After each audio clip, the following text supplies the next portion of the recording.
বিশুদ্ধ করে তেলাওয়াত করা শিখলে আপনি রাত্রেবেলা সূরা মুলক তেলাওয়াত করবেন। কোন সূরা?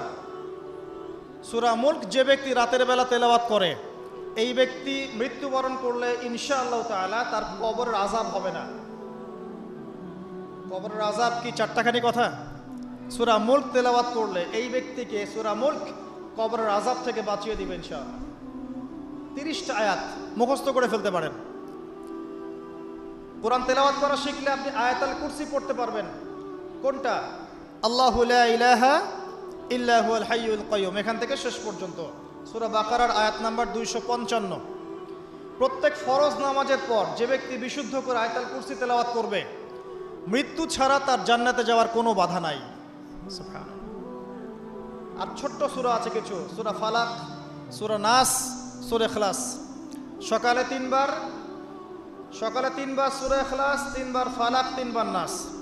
বিকেলবেলা বা সন্ধ্যার পরে 3 বার সূরা ইখলাস, 3 বার ফালাক, 3 বার নাস। নবী সাল্লাল্লাহু আলাইহি ওয়াসাল্লাম বলছেন, এই ব্যক্তিকে দৃশ্য অদৃশ্যের যাবতীয় ক্ষতি থেকে বাঁচানোর দায়িত্ব আল্লাহ নিয়ে নেবেন ইনশাআল্লাহ। কোনো বিপদ আপদ বালা মুসিবত হঠাৎ করে আপনাকে আক্রমণ করবে না ইনশাআল্লাহ। এরপরে আছে সূরা বাকারার শেষের 3টা আয়াত, লিল্লাহি মা ফিস সামাওয়াতি, এখান থেকে ফানসুরনা আলাল কওমিল কাফিরিন পর্যন্ত। নবী সাল্লাল্লাহু আলাইহি ওয়াসাল্লাম বলেছেন, যে ব্যক্তি রাতের বেলা এই আয়াতগুলো তেলাওয়াত করবে, সারা রাত নফল নামাজ পড়লে যে নেকি হতো, এই 3টা আয়াত তেলাওয়াত করলে সে নেকি হয়ে যাবে ইনশাআল্লাহ। এগুলো কি চারটাখানি কথা? সূরা কাহাফের প্রথম 10টা আয়াত, শেষের 10টা আয়াত যে ব্যক্তি মুখস্থ করবে এবং আমল করবে এবং জুমার দিন এটা তেলাওয়াত করবে, সেই ব্যক্তির জীবদ্দশায় যদি দাজ্জাল বের হয়, দাজ্জাল, কোন দাজ্জাল? মাসিহুদ দাজ্জাল, সবচেয়ে বড় ফিতনা। পৃথিবীর সব ফিতনাকে একসাথে করলেও দাজ্জালের ফিতনার মতো ভয়ঙ্কর হবে না। আমি বুঝাতে পারছি না। পৃথিবীতে এখন সামাজিক ফিতনা আছে, পারিবারিক ফিতনা আছে, পলিটিক্যাল ফিতনা আছে, জিও পলিটিক্যাল ফিতনা আছে, অর্থনৈতিক ফিতনা আছে, সাংস্কৃতিক ফিতনা আছে, সুদের ফিতনা, জেনার ফিতনা, ধর্ষণ, রাহাজানি, মারামারি, কাটাকাটি, ছিনতাই। ফিতনার কি শেষ আছে? সবগুলো ফিতনাকে একসাথে করলেও দাজ্জালের ফিতনার সমান হবে না। আমি মনে বুঝাতে পারছি না। পৃথিবীর সমস্ত ফিতনাকে একসাথে করলেও এই মাসিহুদ দাজ্জালের মতো ফিতনা হবে না। যখন সে বের হবে তখন পৃথিবীর অবস্থাই চেঞ্জ হয়ে যাবে। এই পৃথিবীর আগের পৃথিবী থাকবে না, পৃথিবী থাকবে না এমন। যতদিন যাবে পৃথিবী তার ধ্বংসের দিকে যাবে, আস্তে আস্তে আস্তে আস্তে পৃথিবী তার ধ্বংসের দিকে যাবে এবং কিয়ামতের সমস্ত আলামত প্রকাশিত হয়ে যাবে ইনশাআল্লাহ তাআলা। হাতে সময় বেশি নাই। সেই 1400 বছর আগে নবীজি বলেছেন যে আমার উম্মত আর কিয়ামতের মাঝখানের দূরত্ব হচ্ছে আসর থেকে মাগরিবের ওয়াক্তের মতো। বুঝাতে পারছি না। আসরের ওয়াক্ত, এই যে এখন আসরের ওয়াক্ত, মাগরিব হতে কতটুকু সময় বাকি আছে? 1.5 ঘন্টা, 2 ঘন্টা। আল্লাহর কাছে উম্মতে মুহাম্মাদি এবং কিয়ামত আর উম্মতে মুহাম্মাদি এর মাঝখানে দূরত্ব হচ্ছে আসর থেকে মাগরিবের মতো। তাহলে কতটুকু সময় বাকি আছে আপনি ভাবেন।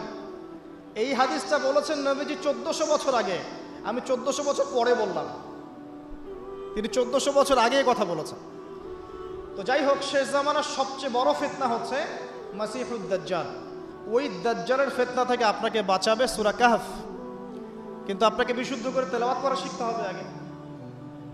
সূরা আলে ইমরানের শেষের 10টা আয়াত রাতের বেলা তিলাওয়াত করা সুন্নাহ, সারা রাত নফলের নেকি পাওয়া যায়। সূরাতুল কাফিরুন, কুল ইয়া আইয়ুহাল কাফিরুন, এই সূরাটা যদি কেউ ঘুমানোর সময় পাঠ করে, রাতে শোয়ার সময় পাঠ করে, আল্লাহ নবীজি বলছেন সেই ব্যক্তিকে আল্লাহ পাক শিরকের পাপ থেকে বাঁচাবে। কোন পাপ? শিরকের পাপ। আর আমি অনেক লেকচারে বলেছি যে প্রতি 1000-এ 999 জন মানুষ জাহান্নামে যাবে। প্রতি 1000-এ 999 জন মানুষ জাহান্নামে যাবে। তাদের আমল নামায় যে পাপটা থাকবে তার নাম হচ্ছে শিরক। কথায় শিরক, কাজে শিরক, বিশ্বাসে শিরক। আর এই শিরকে এখন আমরা হাবুডুবু খাচ্ছি। মুসলিমরা বিশ্বাস করে আল্লাহ ছাড়া অন্য কেউ সন্তান দিতে পারে। বিশ্বাস করে না? বিশ্বাস করে। মানুষ এখন বিশ্বাস করে আল্লাহ ছাড়া অন্য কেউ মহাবিশ্ব সৃষ্টি করেছে, বা মহাবিশ্ব এমনি এমনি সৃষ্টি হয়েছে বিগ ব্যাং এর মাধ্যমে, আল্লাহ সৃষ্টি করে নাই। মানুষ মনে করে জমিনে মানুষের বিধান চলবে, আল্লাহর বিধান জাদুঘরে থাকবে, এটা মানুষ মনে করে।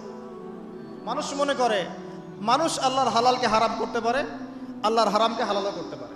এটা মানুষের স্বাধীনতা, বাক স্বাধীনতা, ব্যক্তি স্বাধীনতা মানুষ মনে করে। মানুষ মনে করে যে আল্লাহ ছাড়া অন্য কাউকে সেজদা করা যায়, আল্লাহ ছাড়া অন্য কেউ সন্তান দিতে পারে, আল্লাহ ছাড়া অন্য কেউ ভালো মন্দের মালিক, জীবন মৃত্যুর মালিক, কল্যাণ অকল্যাণের মালিক। মানুষ এগুলো মনে করে। মানুষ এখন শিরিকে হাবুডুবু খাচ্ছে, বিশ্বাসে শিরিক করে, কথায় শিরিক করে, অথবা কাজে শিরিক করে। মুসলিমরা আল্লাহ ছাড়া অন্য কাউকে সেজদা করে না, মুসলিমরা কবরে সেজদা করে না, মাজারে সেজদা করে না, মুসলিমরা কবরকে কেন্দ্র করে তাওয়াফ করে না, মুসলিমরা হাতে সুতা বালা পড়ে না, মুসলিমরা হাতে আংটি পড়ছে এবং মনে করছে যে এই আংটি ওকে রোগ থেকে বাঁচাবে, এই সুতা ওকে রোগ থেকে বাঁচাবে। মুসলিমরা চন্দ্র সূর্য গ্রহ নক্ষত্রের কাছ থেকে কল্যাণ কামনা করে। মুসলিমরা মনে করে যে মানুষ আগামীকালকের আবহাওয়া বলতে পারে। মুসলিমরা রাশি চক্রে বিশ্বাস করে। মুসলিমরা টিয়া পাখির কথায় বিশ্বাস করে। দেখেন রাস্তার পাশে টিয়া পাখি বসে আছে, ভাগ্য গণনা করছে। এগুলো মুসলিমরা করে। শিরকের শেষ নাই। আমি একটা বইয়ের নাম বলি মাঝে মাঝেই, বইটার নাম হচ্ছে কিতাবুত তাওহীদ। কি নাম? কিতাবুত তাওহীদ। এই বইটা বাসায় কিনেন, দেখবেন শিরিক কত প্রকার, কি কি সব কিছু লেখা আছে এখানে, এবং কতভাবে আমরা শিরিক করি এটা লেখা আছে এখানে, বাঁচবেন কিভাবে সেটাও লেখা আছে। যাই হোক, সূরাতুল কাফিরুন যে ব্যক্তি শোয়ার সময় পড়বে, আল্লাহ পাক তাকে শিরকের পাপ থেকে বাঁচিয়ে রাখবেন ইনশাআল্লাহ। আল্লাহ পাক শিরকের একটা গোপন পাপ আছে, গোপন শিরক, রিয়া, মানুষকে দেখানোর জন্য আমল করা, লোক দেখানো আমল। এটা থেকেও আল্লাহ পাক বাঁচাবে সেই ব্যক্তিকে, যে ব্যক্তি সূরা কাফিরুন রাতের বেলা তেলাওয়াত করবে ঘুমানোর সময় ইনশাআল্লাহ তাআলা। আর অনেক সূরা আছে। কারো যদি চোখ লাগা, বদনজর, জিন ঘটিত কোনো সমস্যা হয়, সূরা জিনের প্রথম 10টা আয়াত পরে দম করে ফু দিবেন, দেখবেন ইনশাআল্লাহ রোগী ভালো হয়ে গেছে ইনশাআল্লাহ। কারো যে কোনো অসুস্থতা থাকলে চিকিৎসা করবেন, ওষুধপত্র খাবেন, সব ঠিক আছে। তার আগে সূরা ফাতিহা পড়বেন। সূরা ফাতিহা পড়ে নিজের গায়ে দম করবেন, পানিতে দম করে খাবেন, দেখবেন সূরা ফাতিহার মধ্যে শিফা আছে। সূরা ফাতিহার মধ্যে শিফা আছে। এই সূরা আরেকটা নাম হচ্ছে আয়াতুশ শিফা। এই সূরার মধ্যে শিফা আছে, আরোগ্য আছে, আর অনেক আয়াত আছে, এগুলো বলতে গেলে সময় শেষ হয়ে যাবে। প্রথম যে কাজ আমাদের, সেটা হলো আল কোরআনকে বিশুদ্ধ করে পড়তে শেখা। আমার কথা কি বুঝতে পারছেন? যারা পড়া শিখেছেন আবার পড়া শেখেন। কারণ কি আমি বললাম, আপনার অক্ষরের পার্থক্যের কারণে, মদ মাখরাজের পার্থক্যের কারণে, তাজবিদের নিয়মের ভুল ত্রুটির কারণে অর্থ পরিবর্তন হয়ে যেতে পারে। তখন সারাটা জীবন আপনি ভুল পড়ে যাবেন। আর আমি এটা আপনাকে হলফ করে বলতে পারি যে আপনি কোরআন যতটুকু তেলাওয়াত করছেন এবং নামাজে যে আরবিগুলো পড়ছেন, এগুলোর মধ্যে অনেক ভুল ভ্রান্তি আছে, আপনি জানেন না। যদি আপনি কোনো আলেমের কাছে যান, তাকে শোনান, তিনি আপনার ভুল ধরাতে পারবেন। অতএব আবার বিশুদ্ধ করে পড়া শেখেন। আল্লাহ পাক তৌফিক দান করুন।